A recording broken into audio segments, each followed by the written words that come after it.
नमस्कार। बिहार में बांकीपुर में उपचुनाव होने वाले हैं और उपचुनाव में इस बार बहुत हंगामा है, बहुत शोर है।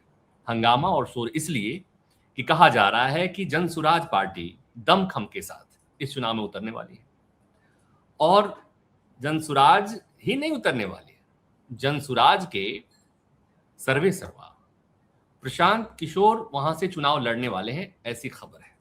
अनाउंसमेंट नहीं हुआ है, लेकिन ऐसा बताया जा रहा है। उनके कार्यकर्ताओं में गजब का जोश है। ऐसा बताया जा रहा है कि अंदर खाने सब कुछ तैयारी हो चुकी है, कैसे करना है, क्या क्या करना है और लड़ने के बाद जीतना है और जीतने के बाद क्या क्या करना है, ये सब तैयारियां, सब रोड मैप इनके पास बन के तैयार हो चुका है। तो प्रशांत किशोर का बांकीपुर से चुनाव लड़ने के बाद की संभावनाएं कि प्रशांत किशोर चुनाव लड़ते हैं तो जीतने की कितनी संभावना है, और जीतते हैं तो क्या फर्क पड़ेगा। एक सीट अगर जनसुराज को मिल ही गया तो क्या फर्क पड़ेगा, सियासत पर, बिहार की सियासत पर कोई असर पड़ेगा क्या। ये सब समझने के लिए आज हमारे साथ हैं वरिष्ठ पत्रकार शशि शेखर। शशि शेखर दिल्ली में पत्रकारिता किए करीब 1.5 दशक, उसके बाद आजकल बिहार में है, मोतिहारी में है और बिहार की सियासत को बहुत पास से देखते हैं। वो चाहे आरजेडी हो या जेडीयू हो या जनसुराज हो या सहनी हो, जो भी हो, सबको बड़ी करीब से देखते हैं, बड़ी करीब से समझते हैं। और कुछ दिन पहले ही प्रशांत किशोर का इन्होंने इंटरव्यू किया था, तो प्रशांत किशोर ने क्या कहा था अपने साक्षात्कार में, ये भी समझने की कोशिश करेंगे और बिहार की दशा दिशा पर भी बात करेंगे। तो स्वागत है शशि शेखर अनकोट पर। Thank you, thank you. जैसा मैंने कहा कि ये करीब करीब तय हो गया है, जनसुराज चुनाव तो लड़ेगा, लेकिन ये करीब करीब तय हो गया है कि प्रशांत किशोर चुनाव लड़ने वाले हैं बांकीपुर से, और करीब 4 दशक से बीजेपी का वो गढ़ है, बीजेपी की सीट है बांकीपुर। तो ऐसे में आप क्या देख पा रहे हैं, प्रशांत किशोर के लिए कितनी संभावनाएं हैं बांकीपुर में। देखिए, संभावनाएं राजनीतिक रूप से तो मुझे कुछ समझ में नहीं आ रहा कि वो जीत भी सकते हैं वहां से, क्योंकि इसी चुनाव में उनके कैंडिडेट को 4% वोट आया था वहाँ। और जैसा कि आपने बताया कि वो बीजेपी का बिल्कुल बोलते हैं ना कि एकदम श्योर एंड सर्टेन एक सीट है, और 95 से है, बल्कि उससे पहले भी 1977 में जो हमारे अभी बीजेपी के लीडर है रविशंकर प्रसाद जी, उनके पिता ठाकुर प्रसाद जी विधायक हुए थे जनता पार्टी से। तो एक बड़ा स्ट्रॉन्ग होल्ड है। और अभी इस पॉइंट ऑफ टाइम में जो वहाँ का कास्ट इक्वेशन है उस सीट का, वो भी बहुत महत्वपूर्ण है। वो भी एक बहुत बड़ी वजह है कि वहाँ से लगातार बीजेपी, और उसमें भी नवीन सिन्हा जी जो नितिन जी के पिताजी थे वो, और बाद में 5वां टर्म था ये नितिन जी का, वो लगातार जीतते आ रहे हैं। ऐसे में प्रशांत किशोर, मुझे मतलब जब ये घोषणा हुई उस दिन भी, जब आपने बताया कि मेरी उनसे मुलाकात हुई, मोतिहारी वो आए हुए थे, तो एक इंटरव्यू हुआ उनका, तो उसमें ऑफ द रिकॉर्ड उन्होंने कहा कि चूंकि नितिन नवीन अब बीजेपी के प्रेसिडेंट बन गए, तो एक सिंबोलिज्म है उस सीट का। तो हम चाहते हैं कि पूरे बिहार में तो हम कुछ नहीं कर पाए, तो कम से कम इस एक सीट पर अपना कैंडिडेट जिताए और उस सिंबोलिज्म को मजबूत करें। मतलब ठीक वैसे ही जैसे याद होगा आपको 2014 में अरविंद केजरीवाल पहुंच गए थे बनारस एक सीट पर लड़ने के लिए। हालांकि तब भी वो शानदार टक्कर थी, लेकिन उससे उनको फायदा हुआ। लेकिन उस तरह का लेवल नहीं है, ठीक है, उसको बनाने की कोशिश कर रहे हैं प्रशांत किशोर, उसको जोड़ रहे हैं बीजेपी के राष्ट्रीय अध्यक्ष के सीट से, और वो इसलिए लड़ना चाह रहे हैं कि अगर हम खुदा न खास्ता कहीं जीत गए तो हम पूरे बीजेपी की जो पॉलिसी है या आइडियोलॉजी है बिहार में, उसको हम ध्वस्त कर देंगे। ये उनका एक मतलब सिंपल पॉलिटिकल इंटरप्रिटेशन था, मैसेज था इस सीट पर लड़ने के पीछे। अभी तक ये हल्ला है उनके, आपने जैसा कहा, सही कहा कि उनके समर्थकों में बड़ा जोश है, वो कह रहे हैं कि बिल्कुल लड़ेंगे। अब वो जोश देखकर मुझे जो है थोड़ी शंका हो रही है कि आखिर इस जोश का राज क्या है। मतलब हाउ इज द जोश वेरी हाई, ये वेरी हाई जोश आने का मतलब सोर्स क्या है? जिस पार्टी को अभी 6 महीने पहले पूरे बिहार में मात्र 3.44% वोट मिला, एक भी सीट वो जीत नहीं पाई। आखिर वो ऐसी क्या क्या क्या सिर्फ इसलिए कि लोग इस बात से उब गए कि बीजेपी ने सम्राट चौधरी को सीएम बना दिया या अशोक चौधरी को मिनिस्टर बना दिया, जिस पर प्रशांत किशोर ने आरोप लगाए थे। मतलब लोग अब क्या गिल्ट फील कर रहे हैं, रिग्रेट फील कर रहे हैं कि हम लोग गलत थे कि प्रशांत जी को नहीं जीता। तो ये मुझे लगता है कि ये कुछ ज्यादा है। आप ही के इसी सवाल में आपने जवाब देने की भी कोशिश की है। आप भले उसे ज्यादा मान रहे हैं, लेकिन केवल यही नहीं हुआ, एक और चीज हुई है, वो कि नीतीश में जिस बिहार ने अपना भविष्य देखा, नीतीश दिल्ली आ गए, एक घटना है, उसको भी नजरअंदाज नहीं कर सकते। दूसरी बात कि जो आपने बात कही कि सम्राट, बहुत लोग ऐसे हैं जो बीजेपी के समर्थक और बीजेपी के वोटर, उन्हें सम्राट चौधरी के मुख्यमंत्री बनने से हो सकता है कि उन्हें लगता हो कि ये क्या हो गया। और भी मंत्रिमंडल की और भी बातों पर अगर हम बात करें, हम एक एक डिटेलिंग में नहीं जाना चाहते। जिस तरह से बहुत लोगों को ये बात पसंद नहीं आई होगी कि नीतीश के निशांत को मंत्री बनाया गया, स्वास्थ्य मंत्रालय दिया गया। बिहार में जहां स्वास्थ्य व्यवस्था पूरी तरह से चरमराई हुई हो, वहां पर अगर आप निशांत कुमार जैसे व्यक्ति को आप जब स्वास्थ्य मंत्री बनाते हैं, और यही तो बात जनसुराज का जो फोकस में जो बातें होती हैं, वो स्वास्थ्य की बात होती है, शिक्षा की बात होती है, रोजगार की बात होती है। और स्वास्थ्य मंत्री हमारे निशांत कुमार, शिक्षा मंत्री हमारे मिथिलेश जी। तो आपको ये नहीं लगता है कि एक वर्ग होगा बिहार में जिसे लगता होगा कि उनके साथ धोखा हुआ है, छल हुआ है, और इसका फायदा? ये वर्ग हमेशा से बिहार में या कहीं भी है जो इन चीजों को समझता है, जानता है, लेकिन वोटिंग करना एक अलग चीज है। वो भी बांकीपुर जैसी विधानसभा सीट पे जहाँ का एक रिकॉर्ड आप देख रहे हैं। तो ऐसे में बात देखिए, बात कोई गलत तो प्रशांत किशोर ने की नहीं शुरू से लेके अब तक, लेकिन सिर्फ बात करना, आदर्शवादी बात करना और उस पर भरोसा करके लोगों का वोट देना, दो बिल्कुल अलग अलग चीजें हैं। बहुत सारी बातें हैं जो लोगों को अच्छी नहीं लगती है, लेकिन वोट वो कहाँ करते हैं आपको अच्छे से पता है।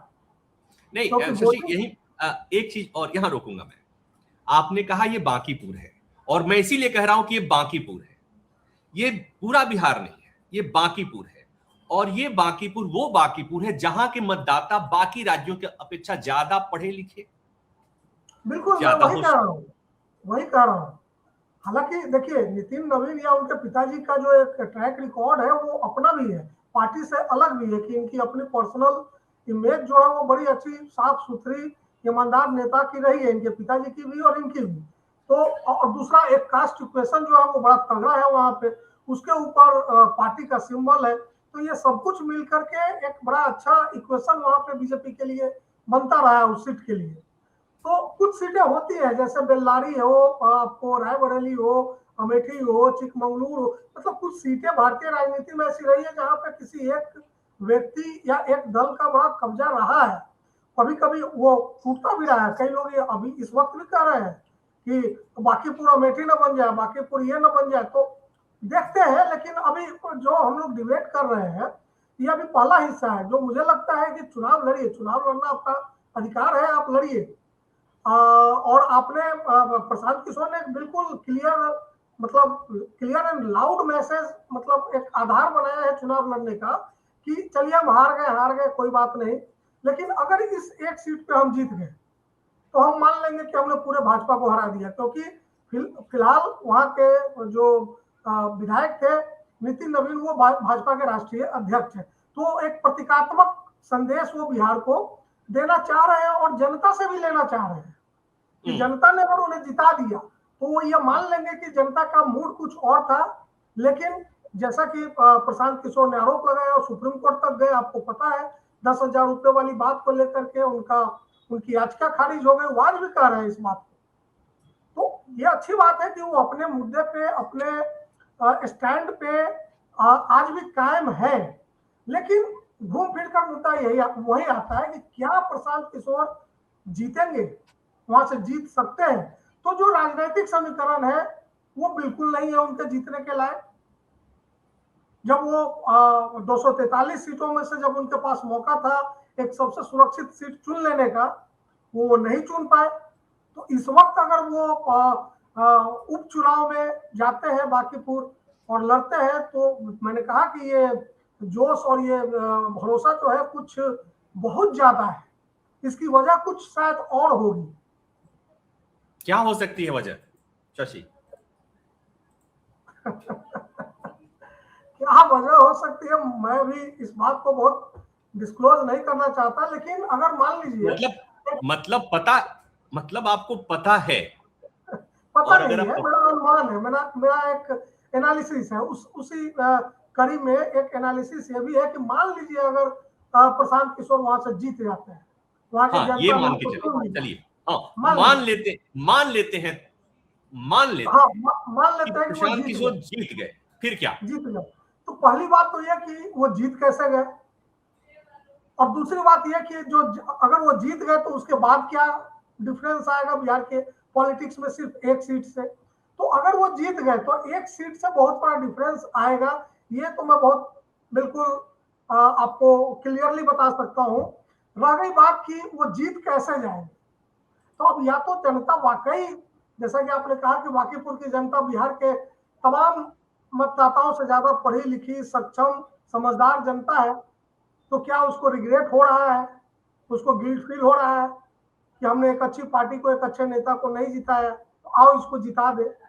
या फिर कहीं ऐसा तो नहीं कि बिहार में दो चीजें थी बीजेपी के रास्ते में, पहला नीतीश कुमार एक बफर एलिमेंट थे, बफर स्टेट कह लीजिए, भाजपा और राजद के आमने सामने, बीच में नीतीश कुमार थे जिन्होंने 20 साल तक भाजपा को डायरेक्ट सत्ता में आने से रोका। अब वो निकल गए, तो अब सामने है भाजपा और राजद। आज राजद भले 25 सीट पर है, लोग कह सकते हैं कि वो कमजोर स्थिति में है, लेकिन विपक्ष में ऐसा होता है, राजनीति में ऐसा होता है, कभी कोई कमजोर होता है, कभी फिर से वो उभर कर सामने आ जाए, पता नहीं क्या कारण तत्कालिक बने। तो एक अपोजिशन का जो जगह है जिसको ऑटोमेटिकली आरजेडी ने उसको भरा हुआ है इस वक्त तक, क्या ये नहीं हो सकता कि बीजेपी चाहे कि उस अपोजिशन की जगह को खाली किया जाए और वहां पे एक नया अपोजिशन लाया जाए, प्रशांत किशोर के रूप में लाया जाए? तो अगर ये बात है, नहीं है, नहीं मुझे नहीं मालूम है या नहीं है। हाँ, मैं कह रहा हूं कि क्या इसकी संभावना नहीं हो सकती है? नहीं हो सकती है, राजनीति तो और कहते हैं ना, राजनीति संभावनाओं का। अगर प्रशांत किशोर जीत कर सदन में पहुंच जाते हैं तो फिर आप अंदाजा लगाइए। तो प्रशांत किशोर का सदन में पहुंच जाना अगर बीजेपी के पक्ष में है तो प्रशांत किशोर तो जीत ही जाएंगे, इसलिए कि आजकल तो वही होता है जो बीजेपी चाहती है, और यहां पर तो बीजेपी, और अगर बीजेपी और प्रशांत किशोर जनसुराज में अगर आमना सामना है और आप जैसा कह रहे हैं कि प्रशांत किशोर का जीतना बीजेपी के लिए बेहतर है, तो प्रशांत किशोर तो जीत ही जाएंगे।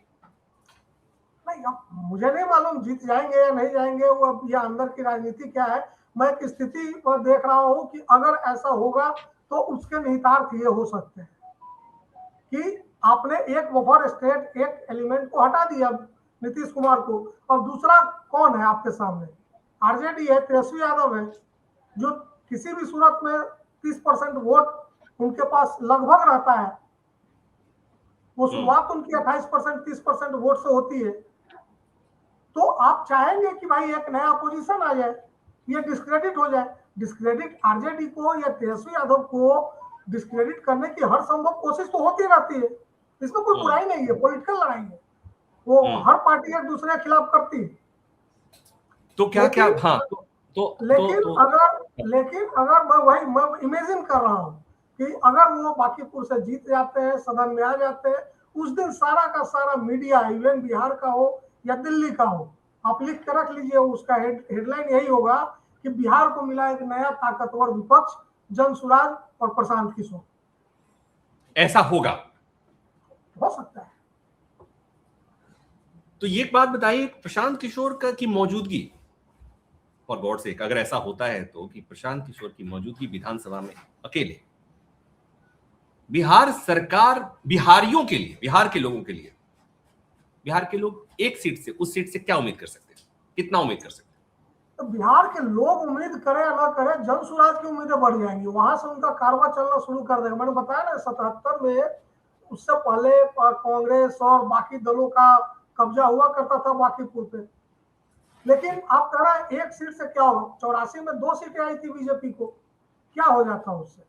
आज 300 से ज्यादा सीटें लेकर, हालांकि फिर घट गए हैं लोग, लेकिन 300 मान के चलते कि वो पार किए हैं।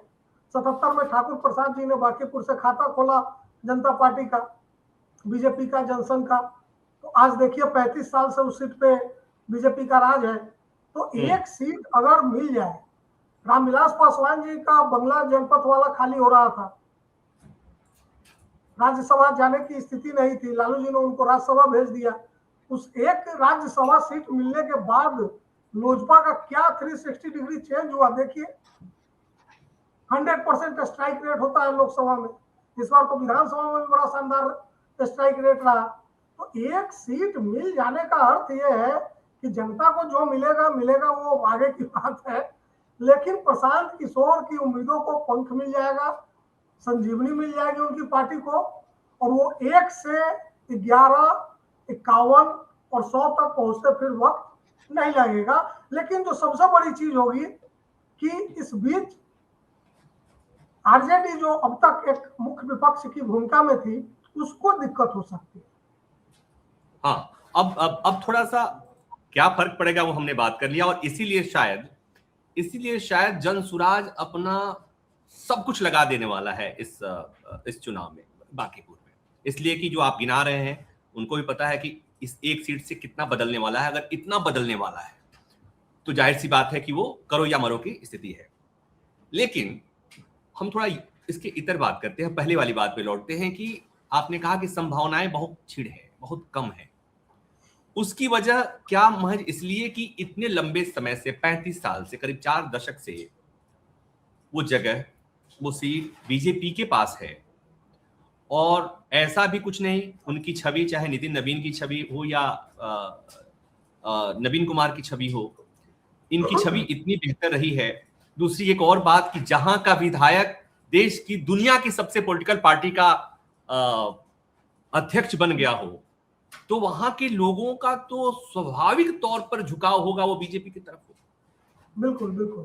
तो ऐसे में ये तो हो गया बीजेपी के पक्ष में। प्रशांत किशोर के पक्ष में कुछ भी दिख रहा है क्या? प्रशांत किशोर जाकर ये कह सकते हैं बांकीपुर की जनता से कि देखिए, हमने जो बातें चुनाव से पहले कही थी वो सही साबित हुई। हमने जो आरोप लगाए थे वो आरोप आप देख रहे हैं।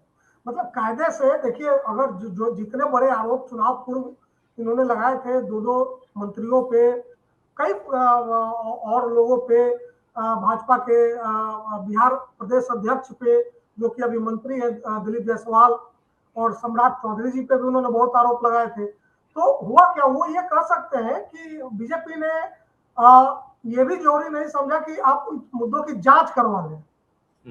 तो ये अपनी बात कह सकते हैं कि वो, लेकिन ये क्या ये काफी है? देखिए, जनता है, जनता के मन में क्या चल रहा है, वो क्या निर्णय लेगी, मुझे नहीं मालूम, आपको नहीं मालूम, किसी को नहीं मालूम। और सबसे बड़ी बात कि इस वक्त की जो प्रक्रियाएं चल रही है, जीत हार का जो फॉर्मूला चल रहा है, वो भी मेरी समझ से परे है। अगर आपको समझ में आता हो तो बताएं। शशि, हम बाहरी बिहारी हैं, बिहार से हैं, लेकिन बिहार के बाहर हैं, और इसलिए मुझे अगर मुझे इतनी बात समझ में आती तो मैं आपसे बात नहीं कर रहा होता। मैं बस इतना देख पा रहा हूं, वो ये देख पा रहा हूं कि जनसुराज के कार्यकर्ताओं में गजब का जोश है, गजब का उल्लास है। दूसरी बात एक और कि प्रशांत किशोर से जब मैं आपकी बातचीत सुन रहा था, तो प्रशांत किशोर में ऊर्जा की कमी हमें कभी नहीं रहती है। भले ही देश की सबसे बड़ी अदालत ने भी कह दिया कि आपको तो जनता ने नकार दिया, लेकिन प्रशांत किशोर के एक अच्छी बात है। हालांकि इस बीच में मैं कई लोगों से बात किया तो सब लोगों ने कहा कि प्रशांत ने जो मेहनत किया है और जिस तरह की बातें प्रशांत किशोर कहते हैं, उनका बिहार की राजनीति में होना जरूरी है। बहुत जल्दीबाजी में नहीं रहना चाहिए, उनको इंतजार करना चाहिए, उनको कोशिश करनी चाहिए, उनको बिहार पे काम करना चाहिए। बिहार के लोगों के में जो एक उम्मीद खत्म सी होने लगी है सियासत को लेकर, बदलाव को लेकर, उसे जगाने की जरूरत है। निश्चित तौर पर एक तपस्या है। तो उस लिहाज से मैं जो बाहर से देखता हूं वो मैं देख पा रहा हूं, और प्रशांत में भी जोश दिख रहा है, प्रशांत के लोगों में भी जोश दिख रहा है। और हाँ, आपकी बात जो है वो मुझे लगता है कि प्रशांत और उनके लोगों के लिए कि उनको अपने बांकीपुर पे क्या करना होगा, कैसे जीतेंगे, वो रणनीति कुछ उनको निश्चित तौर पर बना रहे होंगे। और शशि, आप जानते हैं प्रशांत किशोर, उन्हें उनसे बड़ा रणनीतिकार तो कोई है नहीं। कोई है नहीं, उनको कोई सलाह क्या देगा, वो तो सबसे बड़े रणनीतिकार हैं। हालांकि ये बात और है कि मैं कभी ऐसी बात समझ में आ रही थी कि दुनिया का सबसे बड़ा सर्जन भी अपना इलाज खुद नहीं करता, वो किसी और से कराता है। तो रणनीतिकार हैं, लेकिन उनको भी रणनीतिकार की जरूरत है। और मतलब मुझे लगता है कि उनको भी लोगों की बातें माननी चाहिए। और आपकी बात से एक बात समझ में आई कि उनके लिए बहुत कठिन है डगर डगर बांकीपुर की, प्रशांत किशोर के लिए। लेकिन यह बहुत आसान है, ये भी कर सकते हैं।